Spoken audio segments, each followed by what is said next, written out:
Medyo tinitwist-twist ng gobyerno, especially yung MMDA, yung crowd estimate. Sinasabi nila, dina-downplay nila Sinasabi nila 5,000 to 10,000, 8,000 something. But no, I was there.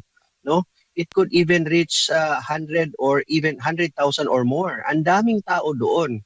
So, may tuturing natin na tagumpay yon at ang pinaka-importanting gauge na masasabi natin na tagumpay kasi nailabas, no? Nailabas ang damdamin, ang saloobin ng makapal na tao na nandoon. Kung Opo. bakit sila galit. Suportahan ho ba ninyo itong pagtitipong gagawin po ng INC dyan po sa Liwasang Bonifacio ngayong araw na ito? Yes, in fact, nandito na tayo ngayon sa Liwasang Bonifacio. Kanina pang madaling araw kasi since the start of this peaceful rally initiated by our brothers from Iglesia de Cristo, last Tuesday pa kami, nandun na kami sumuporta. Nag-provide tayo doon ng food tent. At ngayon, dito sa Liwasan, we're still going to do the same. Opo.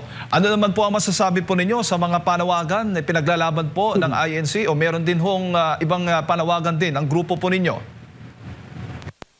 Well, basically, ang panawagan ng mga kapatid natin sa INC is very similar to what we are really espousing, no? What we are really trying to say way back pa ito, na talagang kailangan ang gobyernong ito should practice accountability, good governance, and transparency. No, wala talagang pinagkakaiba. In fact, since last year pa, or even perhaps 2 years ago pa, even before the former President Rodrigo Duterte was kidnapped, no, illegally abducted. Nananawagan na tayo taking his lead na talagang ang gobyernong ito ay wala na talagang ginawa kung hindi magnakaw na magnakaw at the expense of taxpayers, no? So yan yung panawagan natin. Opo, pero sa dalawang araw po na rally doon po sa EDSA People Power Monument, may tuturing ho ba ninyong tagumpay po yung ginawang pagtitipon po doon? Super tagumpay, if I may say. Kasi number one, sobrang daming taong pumunta doon. It is not just only our brothers and sisters from INC ang nagpunta doon. Even people from other religious denomination. For myself, I am a Catholic. But karamihan sa amin nandoon. And just to say this to the public, medyo tinitwist-twist ng gobyerno, especially yung MMDA, yung crowd estimate. Sinasabi nila, dina-downplay nila Sinasabi nila 5,000 to 10,000, 8,000 something. But no, I was there. No? It could even reach 100 or even 100,000 or more. Ang daming tao doon. So, may tuturing natin na tagumpay yon at ang pinaka-importanting gauge na masasabi natin na tagumpay kasi nailabas, no? Nailabas ang damdamin, ang saloobin ng makapal na tao na nandoon. Kung Opo. bakit sila galit. Opo. Sa kabila nga ng sabi po ninyo, makapal na tao, pagtitipon, kilos protesta doon po sa EDSA People Power Monument. Kahapon din ay naglabas ng pahayag itong si Ombudsman Boying Rimulya na tuloy yung kaso laban kay Senator Marcoleta. Anong masasabi po ninyo? Even a first-year law student would see na itong ginagawa ni Ombudsman Boying is really selective justice, no? Kitang-kita talaga natin lahat na the government right now is using government instrumentalities to go after political opponents, no? Walang basis na nakikita natin, no, na ginigipit nila si Senator Rodante Marcoleta.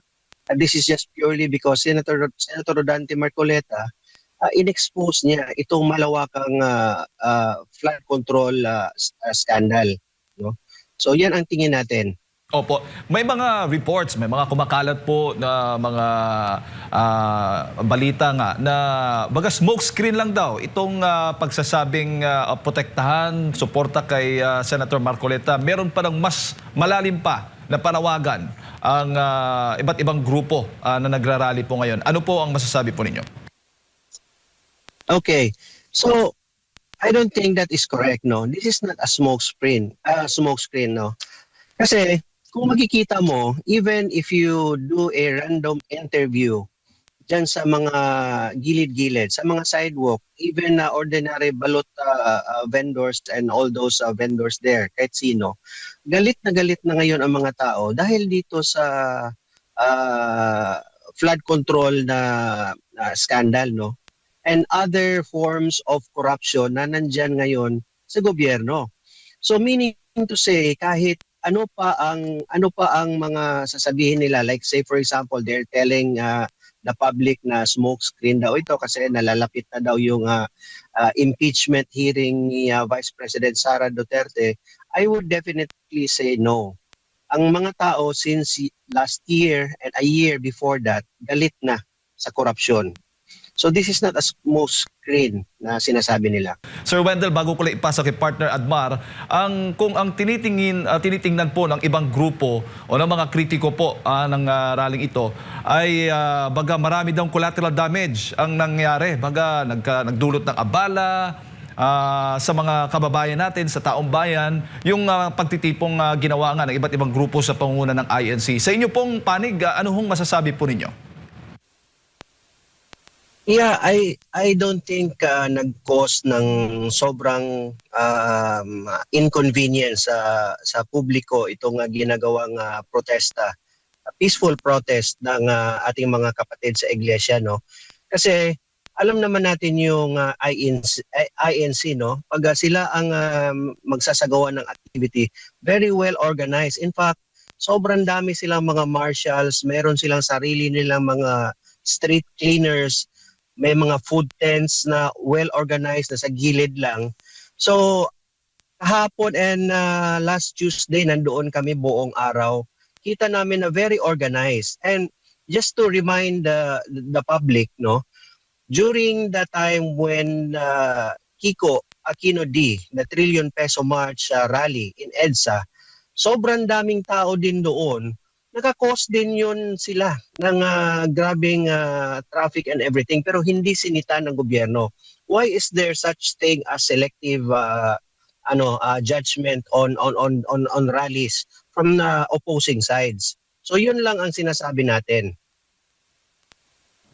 Ginoong Wendell, maayong buntag si Admar po ito. No? Bilang pinuno po ng kilusang pagbabago ng Pilipinas, sa assessment niyo po, meron na ba tayong pagbabago o magandang direksyon? Ano na yung tahak ng direksyon ng ating bansa sa kasalukuyan po? I can confidently say clearly no. Wala talagang pagbabago sa bansa natin. And besides, it will show in the ratings, no? Ang different survey companies are doing their survey at bagsak na bagsak talaga ang rating ng gobyerno. And why is that so? Kasi nga nakikita ng mga ordinaryong mga kababayan natin itong talamak na korupsyon na nangyayari. And it seems like itong gobyerno natin ngayon ay manhid, no? Hindi sila nakikinig sa loobin ng mga ordinaryong mamamayan.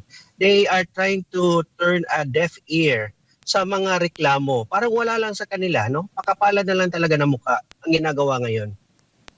Opo, and sa mga usapin ngayon, maituturing na ba lahat ng parang nagiging priority, laman ng media ngayon ay puro patungkol sa politika? Sa tingin nyo po, ano po yung pinakamalaking hamon na dapat pagtuunan ng pansin ng atin pong gobyerno na pangkalahatang nakararami sa mga Pilipino ay may concern?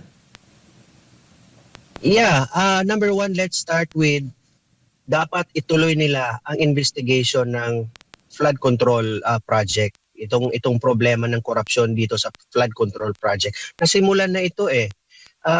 Tignan na nga natin kung anong nangyayari sa Senado.